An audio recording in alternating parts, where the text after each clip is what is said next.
पहली भावना में बताया गया है कि शरीर का बल, शरीर का सौष्ठव, शरीर की सुंदरता, शरीर का रूप, दूर तक चलने वाले पैरों की दृढ़ता, ये सब कभी भी शाश्वत नहीं होते, कभी भी शाश्वत नहीं होते। इंद्रियों का उत्कृष्ट सुख, स्त्रियों से प्राप्त उत्कृष्ट सुख, पुत्र पुत्रियों का उत्कृष्ट सुख, श्रेष्ठ वाहनों व धन का सुख, समुन्नत ग्रह, 6 खंडों का राजा नायक होने का सुख, ये सब कभी भी शाश्वत नहीं होगा, कभी भी शाश्वत नहीं होगा। अनित्य भावना ही श्रेष्ठ है।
पूर्ण सैनिकों, अर्ध सैनिकों का बल, पुष्ट देह युक्त मल्ल व रक्षपाल से संयुक्त, राजाओं में भी राजनायक, बंधु बांधव से घिरा हुआ जीव भी जब मृत्यु के द्वारा हत होता है तब कोई भी उसका सहायक नहीं होगा। मंत्र द्वारा सिद्ध देवता, क्रूर तंत्र सिद्धांत द्वारा सिद्ध देव, अनेक यंत्र तंत्र की वीर धाराओं से सिद्ध विद्याएं भी प्राप्त होने पर, महातपों की विधियों के बल से संयुक्त जीव भी मृत्यु द्वारा हत होने पर उस क्षण उसका कोई भी सहायक नहीं होगा। आरक्ष भावना ही श्रेष्ठ है।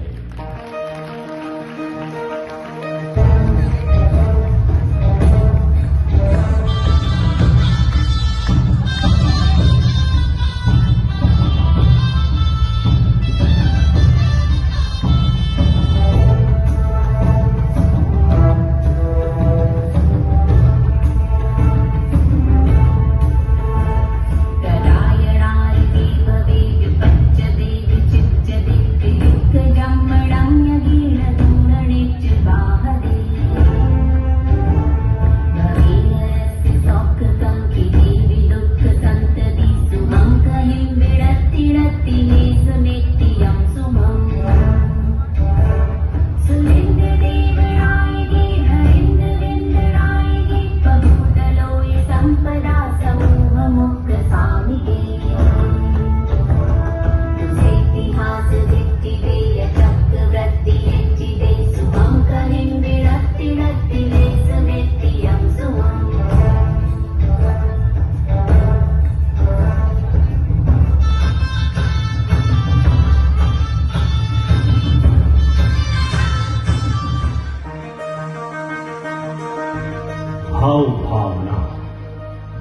कभी यह जीव नरकों में जा पकता है, कभी छेड़ा जाता, कभी त्रियच्च जन्म को पाकर दूसरों के द्वारा पकड़े जाने पर नित्य ही बाधा को प्राप्त होता है। मनुष्य भाव को पाकर सुख की इच्छा करता हुआ दुख की संतति को प्राप्त होता है।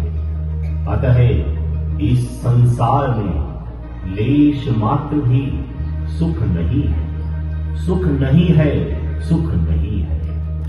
सुरेंद्रों का देवनायक, मनुष्यों के समूह का राजनायक, प्रभु लोक संपदा के समूह का स्वामी, श्रेष्ठियों के हास विलास का स्वामी, चक्रवर्ती पद को प्राप्त करने पर भी सुख कहीं नहीं है, कहीं नहीं है, कहीं नहीं है।